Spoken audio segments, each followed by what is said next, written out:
Hi there people, how you doing? So, we finally have the Vivo X60 Pro Plus in the studio and, well, I'll be honest, I'm not a huge fan of the naming scheme. It's a bit too long, but you know what? I've been waiting for it for a long time now.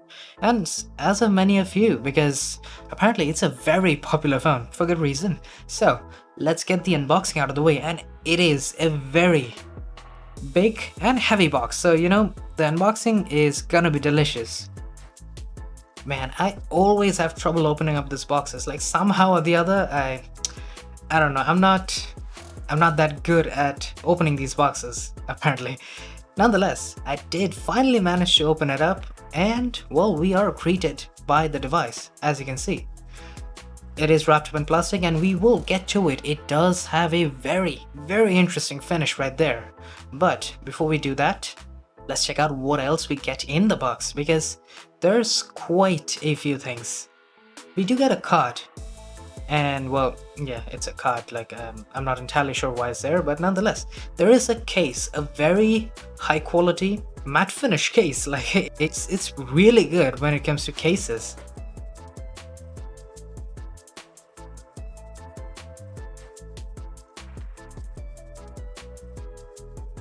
Next up, we have some paperwork along with the SIM ejector tool. And then we have our cable. This is actually a USB type A to type C.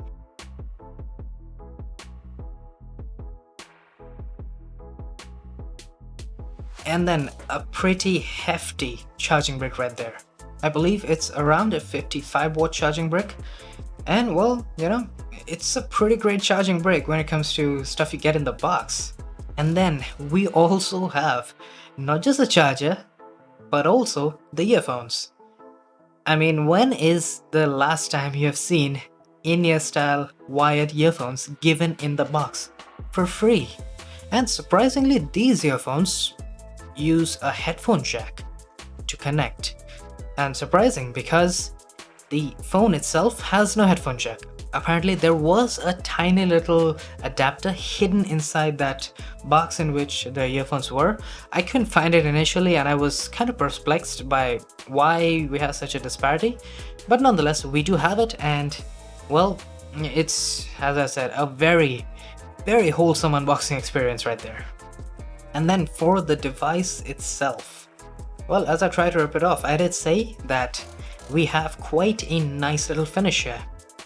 It's actually vegan leather, and like I've seen my share of amazing matte finishes, matte glass finishes, but this is the first time I'm using a vegan leather finish, and it's quite something if you ask me.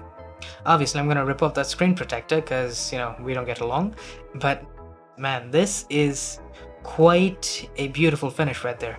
I can guarantee there's gonna be no fingerprints here. I think the X60 Pro Plus's unboxing experience really goes to show that, like, if a company really wants to give you a good unboxing experience for a reasonable price tag, for a flagship that too, they can do it. You saw right there how much stuff we can get, and not just regular stuff. It's pretty good quality, a fast charger, amazing case, and earphones like that colored me impressed right there. But anyways, let's talk about the device itself. Well, the interesting thing about this one, the one I've got here, is that this is actually a flagship, like a real legitimate Vivo flagship. I say that because last year, I believe I reviewed and really thoroughly tested out the Vivo X50 Pro, the predecessor to this one, and that one was somewhat of a premium mid-range device. It wasn't really a flagship. It didn't have the flagship chipset, and some of the flagship features were missing. This one, however, it has the flagship chipset, it has a flagship-esque price tag. That in and of itself kind of raises the expectations you'd have from this device itself. Now, I'm not saying that this device here is going to underperform, but it does mean that the expectations that I have and other people are gonna have, well, it's gonna be much higher than what we had for the Vivo X50 Pro, this one's predecessor, as I said before. Well, I think it might live up to the name, and it might just live up to being a true flagship. And there are certain reasons I say that. Like for example, the display, we have 1080p 120Hz, last year it was 90Hz. So in that manner, this is quite a nice upgrade. We also have Asia 10 and 10 Plus certification. I believe we have a higher brightness. So overall, the display is actually quite a bit better, and it fits right in the top shelf, like right among the flagships right there. Next up, we have the cameras. Well, this is a very interesting situation with the cameras as a whole. Not just because these are obviously going to be flagship level cameras, but also because, well, Vivo, with the Vivo X60 Pro, they made some pretty exceptional cameras there. As I said, it was really made for camera enthusiasts who wanted insanely good cameras, photography cameras obviously, but at a fairly low price. Now this one wants to compete with the flagships with a flagship price tag that too. So with that in mind, I think it might actually stand a chance, because last year I had one major complaint with the Vivo X50 Pro, and that has been almost entirely fixed if you think about it, because the X60 Pro Plus here, it has quite possibly one of the most insanely spec'd out ultra-wide cameras. If you remember, we had gimbal stabilization, well, a sort of contraption of a gimbal stabilization in the X50 Pro. It was incredible. I personally loved it. It was amazing for video, even more so for night mode photos, because, you know, it helped you keep the phone stable for like 7 to 8 seconds without breaking a sweat. This time, we have the same gimbal stabilization, but it's been improved upon, and it's been shifted over to the ultra-wide camera. Now, why is that amazing? Well, because ultra-wide cameras as a whole have a wider field of view, so they are inherently more stable. And now, when you add the gimbal stabilization technology to that ultra-wide camera, and then you replace the much lower quality sensor from last year with a huge 50 megapixel sensor, I would say we have a winner here. Well, theoretically, of course, nothing has been tested out, but nonetheless, there's a lot of potential here. And, well, the main camera, technically, again, it has seen a downgrade because the stabilization obviously wouldn't be as incredible, but obviously it will kind of compete with the majority of the flagships and phones out there. But let's face it, it is gonna be the ultra-wide camera that really shines. We also have zoom here. We have both a 2x for portraits and a 5x optical zoom. So that way you have all the versatility you'll need.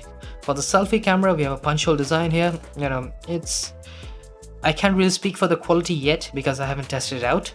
So yeah, camera comparisons are coming very soon, and it's gonna be one hell of a ride comparing this one to all the flagships out there. So pretty interesting cameras here, and man, it's a pretty compact device, but the camera module is huge. Like, it's long, if you understand what I mean.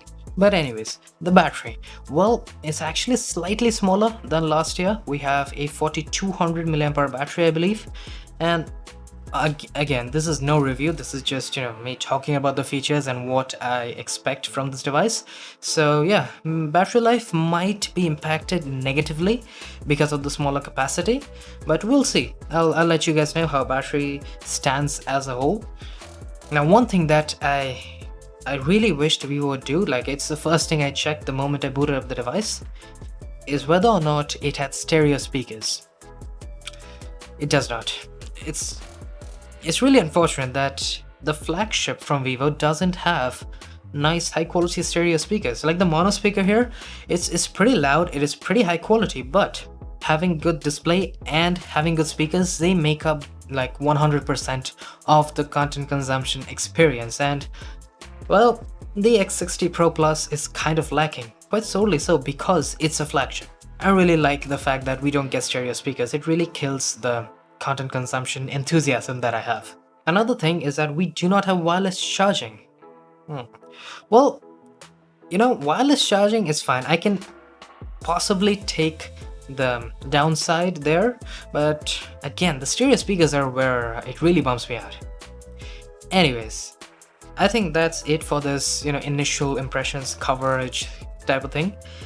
Well, I have a lot of hopes for these cameras. I'm slightly bummed out with the speakers and the lack of wireless charging overall. The design is tremendous, as you'd expect. Like, I'm a sucker for great design, and this is right up there with the likes of, say, the OnePlus 9 Pro's matte finish or the S21 Ultra's Phantom Black, but in a very different way. Like, you know, it's in a different category with the leather finish and everything, but it looks incredible, it feels amazing in the hand, and it is not in the slightest slippery.